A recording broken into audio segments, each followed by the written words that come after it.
Welcome to Toffee TV. It is the Everton News Daily. Frank Lampard has given his pre-match press conference ahead of Everton's home game tomorrow against Crystal Palace. The manager seemed in an upbeat mood and gave an injury update for tomorrow's squad. Yerry Mina, any closer to return? He's not back yet, no. And any progress on Nathan Patterson? He's progressing. He's training with us and will be fit hopefully for next week. How's Ben Godfrey? Be training with us hopefully next week on the pitch. Yeah, early stages, but back, which is great. Good news. Mm-hmm. And that update was none of them are in the squad. Really good news, obviously, on Nathan Patterson. That's the big takeaway from that. Obviously, Yerry Mina, he asked about, he just said no, he's not ready, which, you know, we've seen it or heard earlier in the week. We covered it earlier in the week that Mina had brought over a physio from Colombia, flew him out to do some extra work with him in a bit to get him fit. Obviously, Nathan Patterson, ahead of schedule. The manager thinks he may well be involved for Everton's trip to Fulham next week. It's a huge boost. Everton have missed Patterson. And obviously, the update on Ben Godfrey, which is good that he's out in the grass. They have more to say on Ben Godfrey, and this is what Frank Lampard had to say about that. Ben Godfrey, given the nature of his injury, what will be the plan for him? Will you look to play him in maybe an under-21s game? Do you think he'll be back before the World Cup? Yeah, I think it might be tough for him to be back before the World Cup, if I'm honest, because of the injury and because of how quickly that time's coming. November the 12th, we break up. So yeah, we'll look at the best plan around that. And it's good for us that we've got this break because it means Ben has that time. It means Andros Townsend has time. He's in a similar sort of situation in terms of recovery. So it's good for us in the situation of those players in particular. So yeah, maybe 21s games, extend his training, and get him back if he's not ready before the break. Get him back and ready for Boxing Day.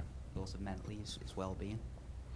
We do a lot of work around that with all the players. So we hope, or I hope, that he feels the support that he needs in that, because it's a really, really frustrating period for any player to have longer-term injuries than he had, as you say. Couple at the back end of last season, and he's a player that really wants to play, as they all should, but he really, really does. So he's very supported by myself and the staff, and he feels and seems in a very good place. He's just come out on the pitch in the last 10 days or so, and you can see his demeanour change already, and that's why we do the job. So hopefully he's in a good place, and we'll get him back in all-round good condition. So good news there about Godfrey, obviously back out on the grass. He'll be doing bits and pieces with the team, but like the manager said, it'll be more likely to be Boxing Day before we see him back, which is, it's right. You got to take your time with an injury like that. Also, the likes of Andros Townsend as well, should be available when Everton play Wolves on Boxing Day, but the manager sure will want as full a squad as he can possibly get. Spoke about Dominic Calvert-Lewin. Obviously, Dominic Calvert-Lewin returned to the starting lineup against Newcastle United on Wednesday, managed 73 minutes.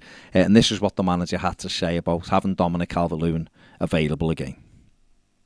How pleasing was that for him to be able to, I think it was like 70 odd minutes. Yeah. How pleasing was it for him to come through that and have no reaction? You're really pleasing for everybody, for him firstly, and then for me and for us, because he's had a difficult period. So I think it's mentally as well as physically, that can be a great thing for him. And I think it's normal that sharpness for a number 9 particularly is the one thing you crave, having been out. So we can't expect everything in those terms. But from what I saw of his performance against Newcastle, I think he's going to get there relatively quickly. Yeah, it's definitely a boost to see Dom come through that 73 minutes the other night. Hopefully we'll be okay to start tomorrow. I think we need him. I keep saying it, but it's right.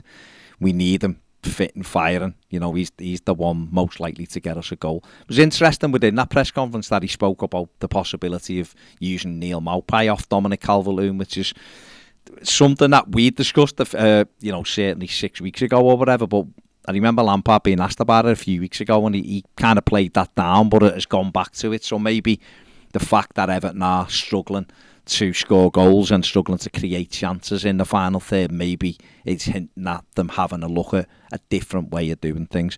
The manager spoke about Crystal Palace, the challenge they present. Obviously, the likes of Wilf Zaha, they've got Eze, they've got Elise, who are all dangerous 1v1, and they've also got Oderson Edouard, who knows where the net is as well. So Frank Lampard's very aware of the challenge that Palace present tomorrow, a real threat to us. But going into a period of games where Everton feel like they can get some points. And Goodison Park will be huge for us again. It was huge for us last season. It's going to be huge for us again. We're going to need the crowd and the atmosphere tomorrow. You know, we get a result tomorrow, a positive result, a win. You know, you can quickly put those 3 defeats that we've just had to one side and look to move forward. Because even though we have got tricky games, they're all very winnable, the next 4. They're tricky. There's no easy games in the Premier League, we know that. But Everton can get some points from these games going into that international break. So, you know, it keeps the pressure off it. It also allows you to build and plan for the second half of the season. So it will be a tough game tomorrow against Patrick Vieira's men. Following on from that, Patrick Vieira has insisted that Goodison Park is a tough place to go because of the pressure and the atmosphere the stadium brings.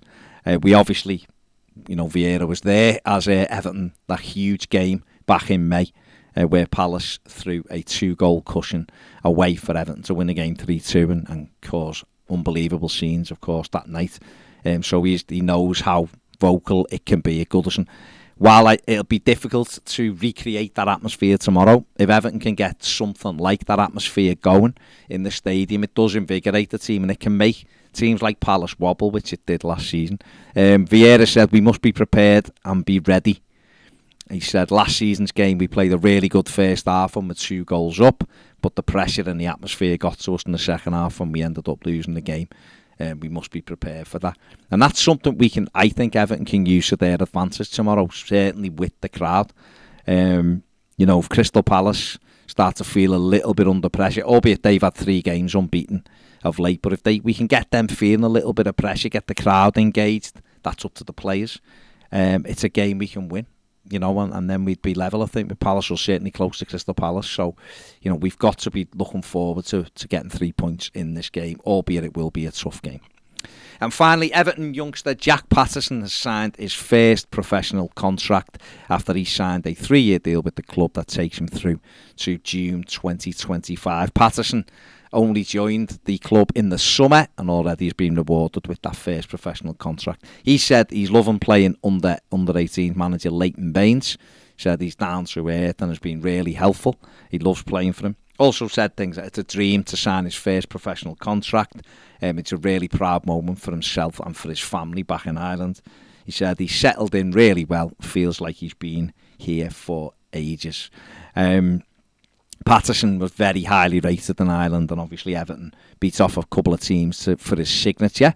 So, you know, he is only young, he's only 17. Hopefully now he can settle into that. You know, he's a midfield player, and hopefully he's got a bright future working under Leighton Baines, and then obviously trying to force his way into Paul Tate's under 21 side as well. So congratulations to Jack Patterson, who signed his first professional contract today. That is it for the News Daily. Give the video a thumbs up, subscribe if you haven't, and we'll see you later.